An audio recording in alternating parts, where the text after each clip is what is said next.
nesenos istorijos terminais, netgi miesto gatvės tapo platesnės, kai jas išvažiavo sidabriniais varpeliais tilindžiuojantis dviračiai.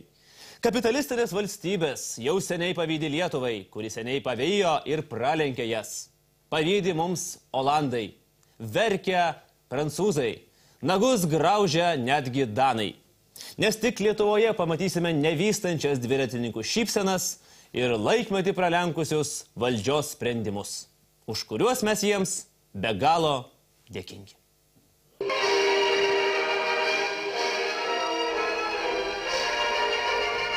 Dar niekada dviračiams nebuvo skiriama tiek daug dėmesio, kiek naujojoje Lietuvoje.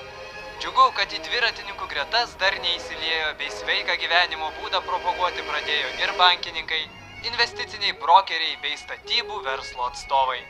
Visi kaip vienas jie paliko savo Lexusus, Mercedesus ir BMW lizingo kompanijų stovėjimo aikštelėse ir persėdo ant dviračių. O kadangi likę be darbo turi daug laisvo laiko, tai suka ratus per miestą ir vis suka. Dviratis ne tik šauni transporto priemonė, bet ir puikiai galimybė pabendrauti su kitais eismo dalyviais, praturtinti lietuvių kalbos žodyną.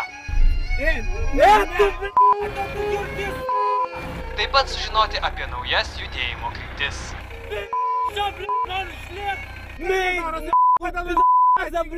Ir netgi užmegzti naujas pažintis. Arba važiuoji, arba šripulau. Sostinės valdžios pastangomis ryšys tarp dviratininkų ir automobilių vairuotojų tapo ypač glaudus. Lietuvos dviratininkai ne tik bendrauja su vairuotojais, bet ir tobulina jų vairavimo įgūdžius. Važiavimas naktį be atšvaitų kiekvieno dviratininko savigarbos reikalas. Ir galima tik džiaugtis matant, kaip sparčiai gerėja automobilistų sugebėjimai, kai jiems tenka staigiai lenkti iš tamsos išnyrantį dviratininką. Apklausos duomenimis net 98% vairuotojų gerų žodžių pamini dviratininką, suteikus jiems nemokamą vairavimo pamoką. Žasne, kur važiuoji gyvulytų? Mūsų dviračių mėgėjai ypač džiaugiasi turimais dviračių takais ir su panieka žvelgia į Olandiją ar Daniją, kur be fantazijos įrengti banaliai tiesus ir platus takai bukina ne tik dviratininkų dėmesį, tačiau naikina ir jų norą kūrybingai mąstyti. Vilnietis, tai kuris atvyksta į kitą miestą, tai jiems visur yra labai nuobodu. Tai angliškai sakoma, kad jeigu tenai iš čia sugebėsi važiuoti dviračiais, tai visur irgi sugebėsi. Pagal pasirašytą sutartį su savivaldybė, kiekvienoje 10 metrų dviračių tako atkarpoje turi būti pastatytas mažiausiai vienas automobilis, taip dar labiau tobulinant dviratininkų maršrutus. Lietuvos valdžia pasirūpino, kad kiekviena dviratininkų kelionė būtų ne tik kupina įspūdžių, bet ugdytų užsispyrimą, norą įveikti kliūtis ir ryžtą pasiekti galutinį tikslą.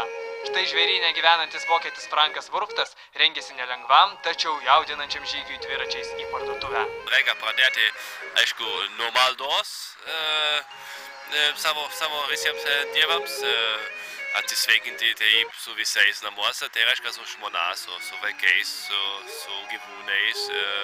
Kol kas tai visada kiekvieną dieną dar grįžau ir tada, aišku, priminimas yra toks, kad visi ten sveikina, švenčia ir aišku, džiaugiasi tuo maistu, kur nešiau namo.